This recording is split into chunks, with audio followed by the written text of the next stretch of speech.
شروع کرتی ہوں اللہ کے نام سے جو بڑا مہربان نہایت رحم والا ہے۔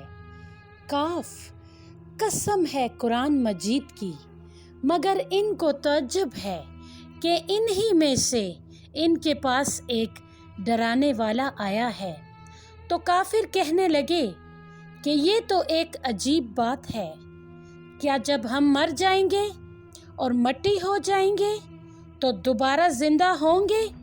یہ دوبارہ زندگی تو عقل سے بعید ہے۔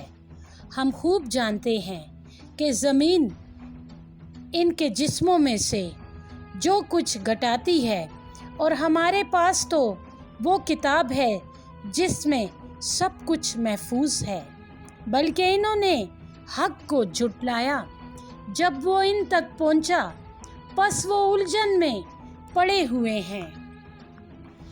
کیا انہوں نے اپنے اوپر آسمان کو نہیں دیکھا کہ ہم نے اس کو کیسا بنایا ہے اور آراستہ کیا ہے، اور اس میں کوئی دراڑ نہیں ہے؟ اور زمین کو ہم نے پھیلایا، اور اس میں ہم نے پہاڑوں کو جما دیا، اور اس میں ہر قسم کی پر رونق چیز اگائی جو ہماری طرف رجوع کرنے والے ہر بندے کے لیے بصیرت اور نصیحت کا ذریعہ ہے۔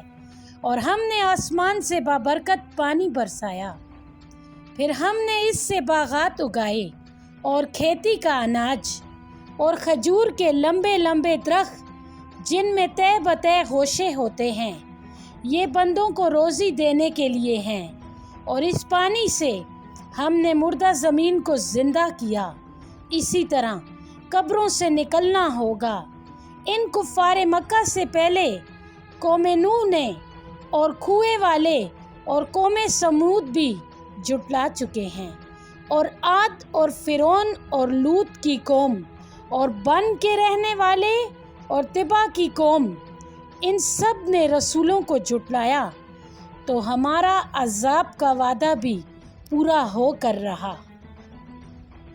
کیا ہم پہلی دفعہ پیدا کرنے سے تھک گئے ہیں؟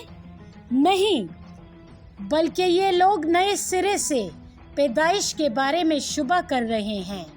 اور یقیناً ہم نے انسان کو پیدا کیا، اور اس کے دل میں جو وسوسے آتے ہیں وہ بھی ہم جانتے ہیں، اور ہم تو اس کی رگِ جان سے بھی زیادہ قریب ہیں۔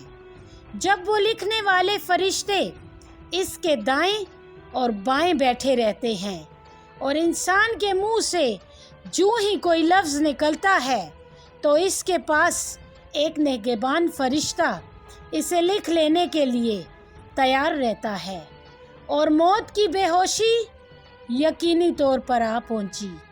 یہ وہ چیز ہے کہ جس سے تو بھاگا کرتا تھا، اور سور پھونکا جائے گا، یہی ہے عذاب کا دن، اور ہر ایک شخص اس طرح آئے گا کہ اس کے ساتھ ایک ہانکنے والا اور ایک گواہ ہوگا۔ تو بلا شبہ اس سے غفلت میں تھا، اب ہم نے تجھ پر سے پردہ ہٹا دیا، پس آج تیری نگاہ بڑی تیز ہے۔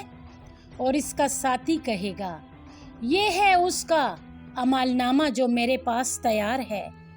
حکم ہوگا کہ اے دونوں فرشتوں، ہر ناشکر سرکش کو جہنم میں ڈال دو، جو لوگوں کو نیکی سے منع کرتا، حد سے گزرنے والا اور شک کرنے والا تھا، جس نے اللہ تعالیٰ کے ساتھ دوسروں کو معبود ٹھہرایا تھا، پس اس کو تم دونوں سخت عذاب میں ڈال دو۔